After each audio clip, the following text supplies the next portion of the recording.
We're live. Good morning, everybody. And this is the Power of Ha Monday morning 15-minute check-in, where we meet at 9 a.m. Pacific time right here at Co3 Consulting in this Power of Ha live stream in order to connect to our week, connect to our Monday morning, and connect to our breath. And so that's what we're going to do today. I want to show you a couple of things and read a couple of things this morning and kind of give you an idea of why this kind of practice can be so impactful and important in your life.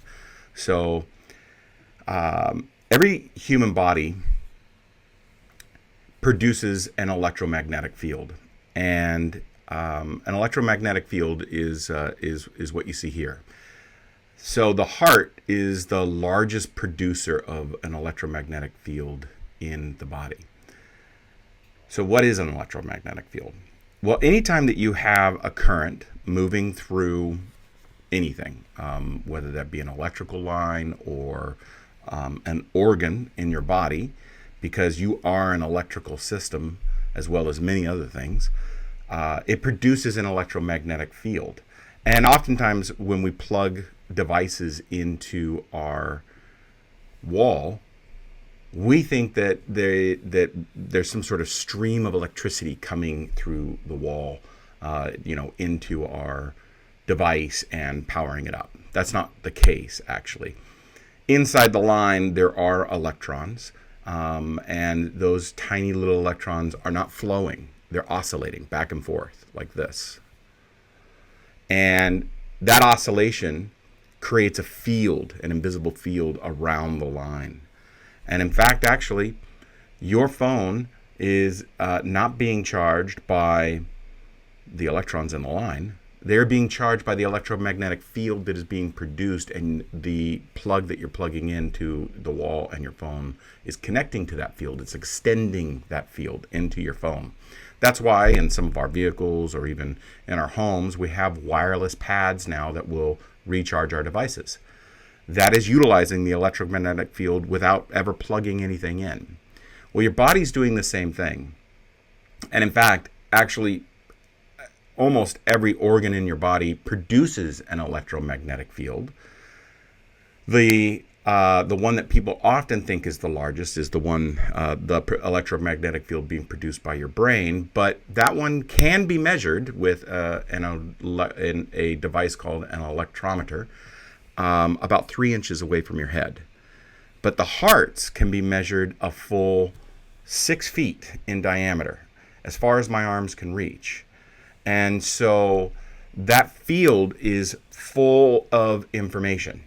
So let me give you an example of what I mean by information. When you utilize your mobile phone to send a text message or to make a phone call, you are connecting with a field that is being produced by the cellular tower and by your phone. Both are producing their own electromagnetic field. The cellular tower is obviously producing one that is considerably larger than the one your phone can. But as long as your phone is within the electromagnetic field of the tower, it's connected. You can make phone calls, you can download photos, you can play videos, whatever the case might be. That's how that connection works. And so information can literally be sent inside that field. Well, the same thing's happening with our heart. You see, our heart is the center of emotional attention, emotional intelligence. Our brain is the center of our logical intelligence. It's a problem solver. It's very good at problem solving. It's very good at coming up with solutions, but that's about it. It's not great at working interrelationally. It's not great at solving emotional problems. And it's not great at solving intuitive problems. That's where the other areas of our body's cognitive system come in. The heart being the next. Our heart produces this electromagnetic field that is sending out information around us. This is why when you walk past a happy event like a wedding or a birthday party, you smile, you can feel it, you can sense what's happening around you. That's why when you walk into a room and people are gossiping or rumoring, you can feel it you can sense the negativity in the room. It's because our field is constantly transmitting our emotional state and our emotional condition. And if we tune into how that works, we can create a sense of relationship with others based off of that heart intelligence. The gut being the second area of our cognitive, or the third area of our cognitive system. The gut has over 100 million neurons, exactly like the ones that are inside your brain, which has over 1 billion neurons in it. And those neurons are the seat of our intuitive intelligence. So that is that's a little bit about how that works. We're going to jump into a practice here, but before we do, I want to kind of give an idea of what this practice can do for us, why it can be important. In just a second, I'm going to read a passage. I'm just getting my heart math device ready to go so that I can track my inner balance journey, and I can get an idea of, I'll show you what's going on here. This is the inner balance device. I've turned on my sensor. It was scanning. It's now found the sensor. It's looking for my heart rate so that it can calculate my heart rate variability. And you can see that the pacer is working, which in a moment I'll be following my breath to that pacer. And up top, you can begin to see the line, which is the line tracking the heart rate variability, or my heart-brain coherence. And right now we're in the red, which means we're not in coherence. But we'll get back to that in just a moment. So this is from a book called Sand Talk, and it is from an Australian Indigenous scholar who is talking about Indigenous ways of being, reconnecting to our ancestral Indigenous ways of being, which every one of us have. All of our ancestors were once Indigenous. They once lived on the land, were a part of the land, were members of the earth and the systems around it, rather than seeing themselves as being outside of it, as owners of it, as individuals who can take whatever they want. They were in a symbiotic relationship. And there's some real benefits to that. One of those benefits is the ability, in order to utilize all of these intelligences within our body, our logical intelligence, our emotional intelligence, our intuitive intelligence, in order to see patterns around us. And this is what he has to say. People today will mostly focus on the points of connection, the nodes of interest like stars in the sky. But the real understanding comes in the spaces in between, in the relational forces that connect and move the points. If you can see the relational forces connecting and moving the elements of the system, rather than focusing on the elements themselves, you are able to see a pattern outside of linear time. If you bring that pattern back into linear time, this can be called a prediction in today's world. So that's part of what the benefit of this does, is it provides us an ability to connect to perceptions that are greater than just our eyes and our brain, because we have heart intelligence and we have gut intelligence. Okay, let's get started with our breath work this morning. We're going to do about 5 minutes, maybe a little less. I'm going to go ahead and turn on our monitor. I've got my feet planted on the ground. I'm going to go ahead and place my hand over my heart, and I'm going to be focusing on ideas and thoughts that are positive. So I'm going to be going through a gratitude exercise. I'm going to just start with how grateful I am here to be with each and every one of you, and how grateful I am to be able to provide and be a part of a community of practitioners. how grateful I am to be a part of my family, of the place in which I live. And I'm just going to allow that gratitude to just grow from there. And I'm just going to keep a mental log of gratitude while I'm connecting to my breath in through my nose, following my pacer, and out through my mouth. In. Out.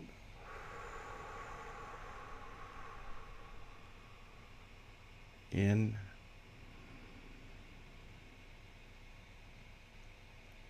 Out. So that's how I'm going to connect. And I am going to play just a little music here. So here's a little source vibration, solfeggio harmonics. It helps me to connect.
Let's come on back.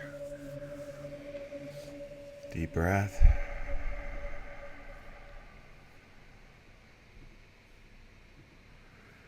All right, I'm going to go ahead and stop the monitor and choose a mood.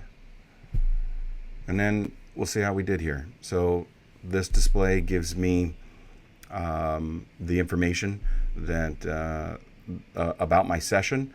And you can see in the upper left-hand corner the level in the purple box. It's 4 stars. So I've been doing this a little while, so it's a pretty difficult level. Basically what happens is the red, the blue, and the green lines that are moving across the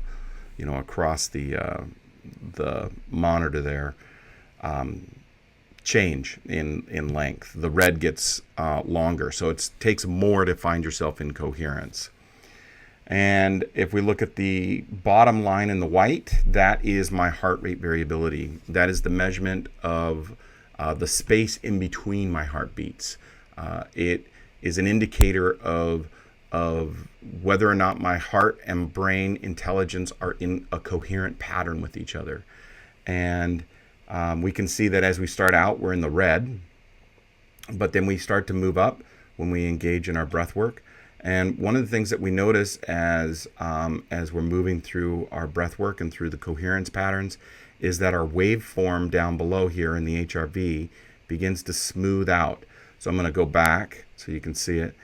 This is incoherent at the beginning of our session, and then as we go along, that heart rate variability begins to smooth out, and we get a coherent heart variability measurement, which is saying that my heart and my brain are syncing up. You can do the same thing with gut intelligence, simply by focusing on your gut and on intuitive ideas, positive to intuitive ideas. These intelligences are real. They're in us, and they are studied. I'm going to post in the description an article for you from the Institute of Heart Math on the study of heart-brain connection and heart intelligence. I thank you for joining me today. We're a little bit over. We'll try and keep this to 15-minute sessions exactly. So join me next week, Monday morning, 9 a.m. Pacific time, right here. Thanks so much.